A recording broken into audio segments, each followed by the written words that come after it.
Well, the public meetings President Trump has held with business leaders ranging from manufacturing to retailers, from small to large, they've been a mix. You can almost call it the perfect mix of optimism and intimidation. It's, of course, a stark difference from the meetings held by the previous administration, which were always a dressing down of corporate profit-driven greed.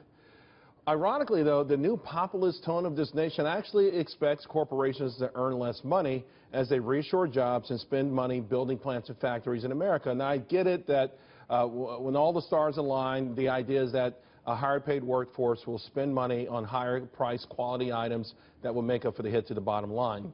But I got to tell you, these meetings scored by President Trump, they've been good. They've helped President Trump. They've helped the American people with a lot of wins. But for those who are banking on a massive shift in job creation, especially in manufacturing, I want to say take care not to take too many victory laps too early.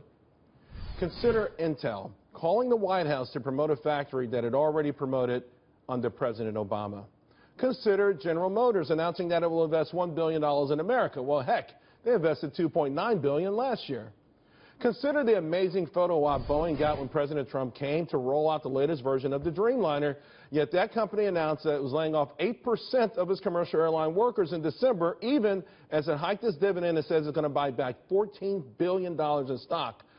You know, considering some of the familiar faces that are emerging from these White House business gatherings, Andrew Liveris, Dow Chemical, Marilyn Houston, CEO, of course, of Lockheed Martin, both, by the way, vice chairs of the Business Roundtable.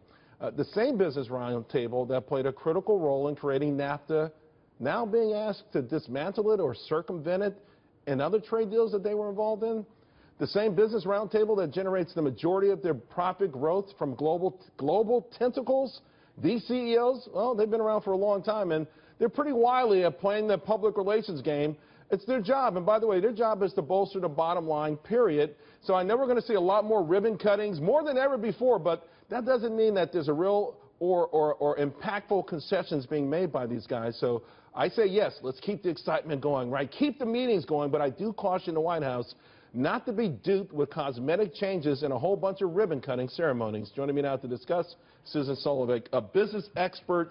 All right, Susan, do you get where I'm coming from? I'm a little bit worried that these folks talk out of both sides of their mouth. You know, I totally understand what you're saying, Charles, but here's the thing.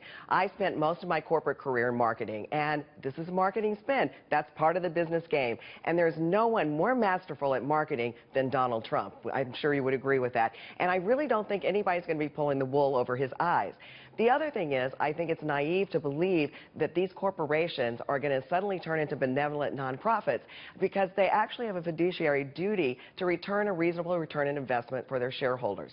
But bringing up the business roundtables here, what I really like about that is that he is bringing in people who oppose his viewpoints. He is listening to a diversity of opinions, and he is listening. What happens a lot of times with regulation and policy in Washington, and that really hurts small businesses, is these policies, they look great on paper, right, and in theory, but when actually applied, they're hurtful and there are unintended consequences. At least he's sitting down and listening. Let's see what the execution Everyone applauds President Trump for sitting down and listening. That's why I say keep it going. Yes. Keep that part going. But I do worry about the vested interests of these. These are, when people talk about globalists, when they talk about corporatism, these are the folks who created it. I mean, they live and die off of this. So I want to make sure, how do we make sure and help assist the White House in making sure that there are authentic, real concessions made so that real jobs can be created in this country, not the cosmetic stuff? Well, I think that right now the cosmetic stuff is a start, right? But we have to have transparency. We really have to know what's going on. And once again, I'll go back to the fact that we live in a capitalist society, right? Corporations, businesses, small businesses, all sorts of businesses, we deserve to earn a profit.